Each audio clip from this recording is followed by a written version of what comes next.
देखिए फैक्ट्री में razor plate कैसे बनाया जाता है और किस तरह से दिया जाता है इन्हें ये अनोखा आकार।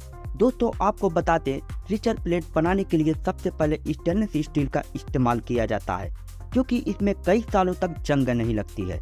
सबसे पहले एक पतले स्टील को एक मशीन में डाला जाता है और यह मशीन स्टील को और भी ज्यादा पतला करने का काम करती है।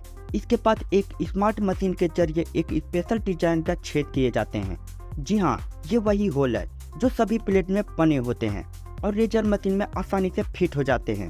हालांकि अभी की टाइम पर यह प्लेट काफी नरम होता है जिसे पेपर की तरह आसानी से मोड़ा जा सकता है और इसी वजह से इसे सख्त बनाने के लिए कई तरह की प्रक्रियाएं की जाती हैं।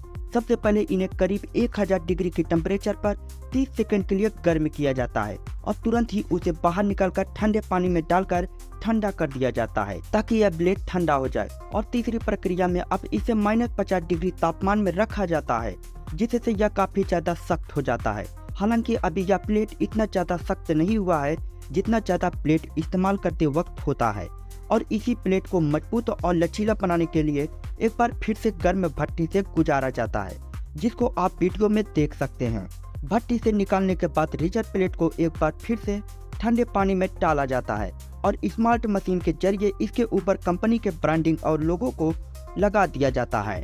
और अब इस प्रक्रिया के बाद बारी आती है इन प्लेट में मेन काम करने की, यानी कि इनमें धार करने की, जिसके लिए इन प्लेट को एक मशीन में भेजा जाता है जो इनके दोनों किनारों को खींचकर काफी तेज कर देती है और वही एक दूसरी मशीन इन ब्लेडों को खींचकर बिल्कुल साफ और चमका देती है।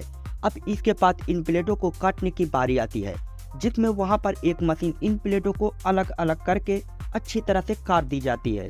अब अगली प्रक्रिया में ब्लेड की जांच की जाती है जिसके लिए कंप्यूटर द्वारा उसकी धार की जांच की जाती है। उसके बाद कई सारे प्लेट को एक छोटी सी मशीन में रखकर यह देखा जाता है कि कहीं इसमें कोई भी कमी तो नहीं है। फिर प्लेट की लंबाई की भी जांच की जाती है, ये देखने के लिए कि सभी प्लेट एक समान है कि नहीं। और अब जांच पूरी हो जाने के बाद इन्हें एक खास तरह की केमिकल में डालकर अच्छी तरह से साफ किया जाता है।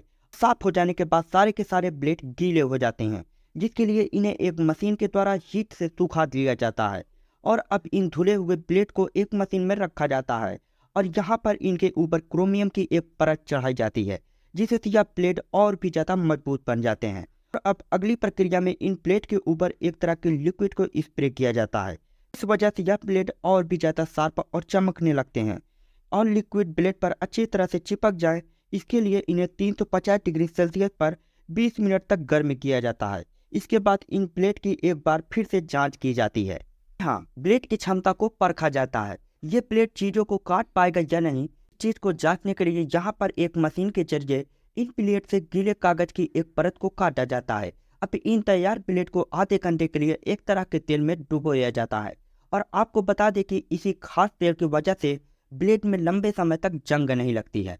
और अब आखिर में ब्लेड को वैक्स पेपर में लपेट दिया जाता है और पैक कर दिया जाता है।